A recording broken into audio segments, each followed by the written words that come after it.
काश्मीरची जी काही घटना झालेली आहे त्याच्यामध्ये महाराष्ट्रातल्या 6 पर्यटकांचा दुर्दैवी मृत्यू झालेला आहे।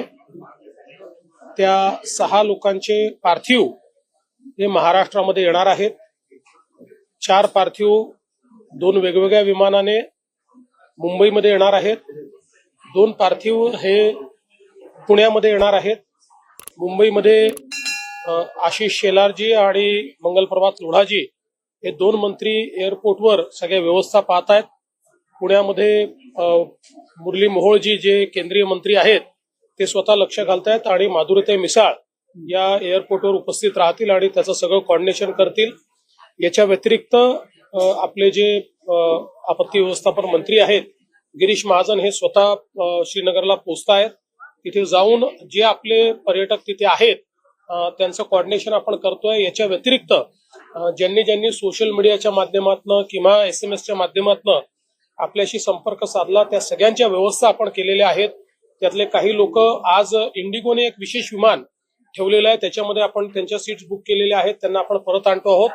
आज दिवसभरात अजून कोणाकोणाला अशा प्रकारची आवश्यकता आहे परत आणण्याची व्यवस्था करायची आहे याचा सगळा आढावा घेऊन उद्या पुन्हा आम्ही केंद्रीय मंत्री आपले राज्यमंत्री श्री मुरलीधर मोहोळ यांना विनंती केली आहे की आपण इंडिगोला उद्या एक विशेष विमान त्या ठिकाणी देण्याची किंवा ऍडिशनल विमान विशेषपेक्षा त्यांच्या जे रेग्युलर ट्रिप आहेत त्यापेक्षा एक ऍडिशनल विमान महाराष्ट्रात आणणारं मुंबईला वगैरे येणारं असं त्यांनी द्यावं अशी विनंती करावी आणि त्या ठिकाणी जे काही त्याला आवश्यक तिकीट्स वगैरे आहेत त्याची व्यवस्था आपण करू।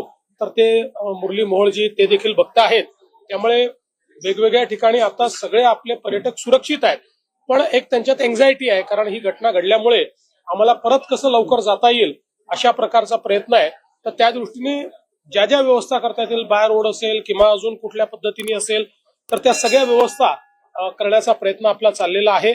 मंत्रालयाचं जे आपलं त्या ठिकाणी आपली जी वॉर रूम आहे किंवा आपत्ती व्यवस्थापन केंद्र आहे त्याही ठिकाणी आपण सगळ्या व्यवस्था आता उभ्या केलेल्या आहेत की ज्या माध्यमातून कोणालाही माहिती द्यायची असेल किंवा घ्यायची असेल तर त्या ठिकाणून घेता येईल।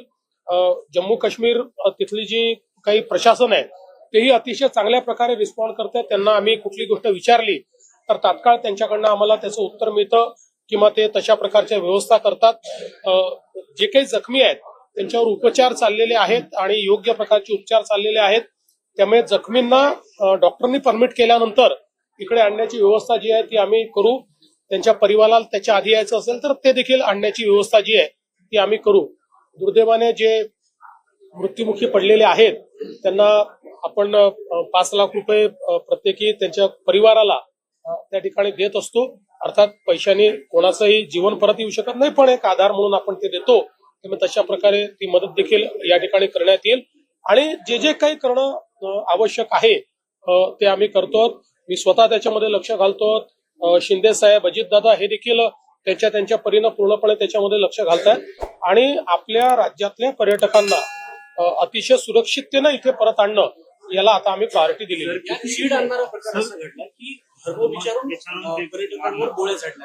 हे अतिशय मला असं वाटतं चीड आणणारं अशा प्रकारची जी सगळी परिस्थिती आहे की ज्याच्यामध्ये धर्म विचारून या ठिकाणी ज्या प्रकारचा गोळीबार करण्यात आलेला आहे अतिशय निंदनीय आहे। कुठेतरी सोसायटीला डिवाइड करण्याचा प्रयत्न आहे, या देशामध्ये एक फूट पाडण्याचा प्रयत्न या ठिकाणी करण्यात येतो आहे आणि मला विश्वास आहे की देशाचे प्रधानमंत्री मोदीजी याच्या मास्टर माइंडला शोधून काढतील आणि त्याच्यावर अतिशय कडक आणि टोकाची कारवाई होईल याबद्दल माझ्या मनात शंका नाही। महाराष्ट्रात किती पर्यटक आहेत अजून एक्झॅक्ट आकडा काही आलेला नाही, पण वेगवेगळ्या ग्रुप्समध्ये कुठे कोणी आमच्याशी संपर्क केला आम्ही 40 लोक आहोत, कोणी संपर्क केला आम्ही 50 लोक आहोत। कारण अशा प्रकारचं रजिस्ट्रेशन तर काही नसतं, पण आता जसा संपर्क होतोय त्यातनं तो आकडा हळूहळू लक्षात येतो।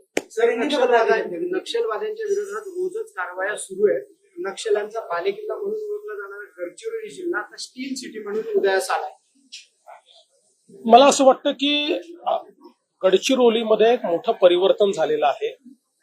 आपण मागच्या काळामध्ये गडचिरोलीमध्ये मायनिंगला परवानगी दिली, पोलीस जे आहेत त्यांना आपण एक प्रकारे पूर्णपणे संरक्षण द्यायला लावलं आणि सस्टेनेबली मायनिंग करायचं आणि लोकल कम्युनिटीला सोबत घेऊन मायनिंग करायचं. यातनं त्या ठिकाणी देशातला सगळ्यात चांगला ओर आपल्याला सापडला. ते मायनिंग सुरू झालं.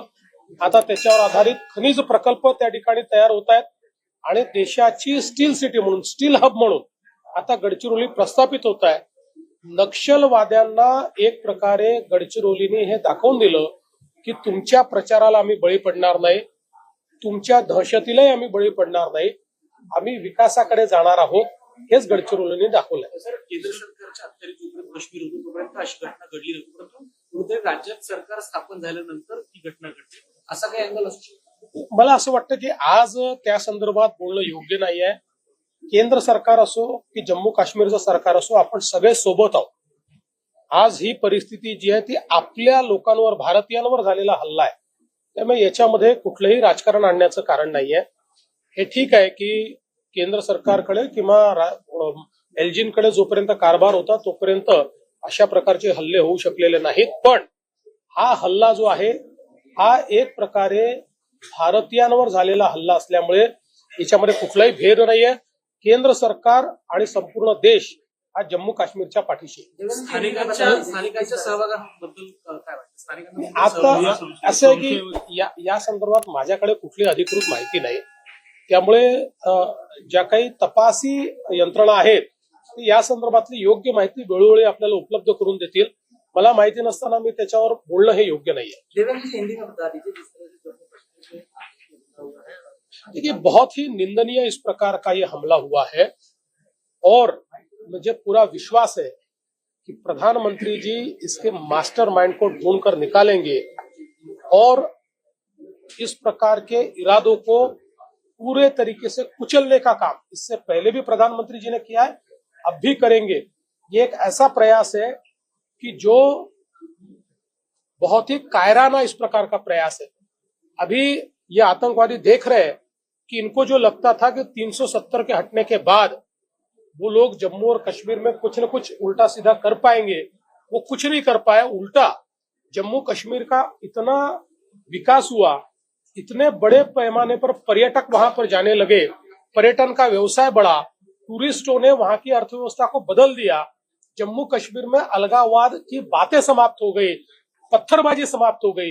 इससे जो लोग एक प्रकार से आहत हुए हैं, जो लोग इसके कारण अपने जो उनकी मानसिकता थी उनकी मानसिकता और उनके मंसूबे खत्म हो रहे हैं, ये देखने के बाद इस प्रकार का हमला उन्होंने किया है.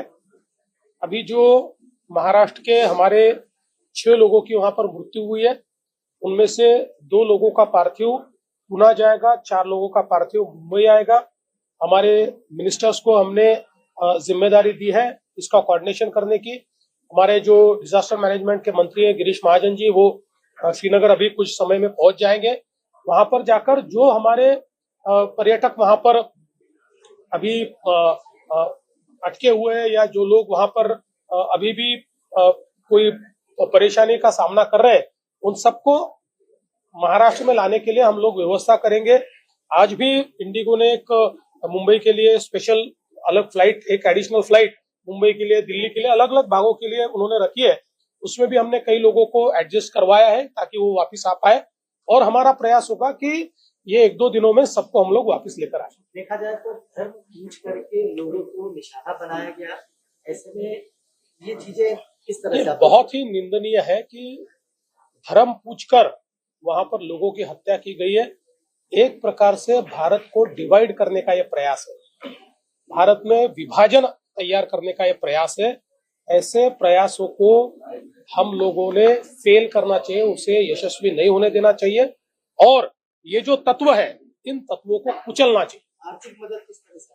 देखिए, महाराष्ट्र में जो 6 लोगों की मृत्यु हुई है, हम लोग 5 लाख रुपए हर परिवार को देंगे.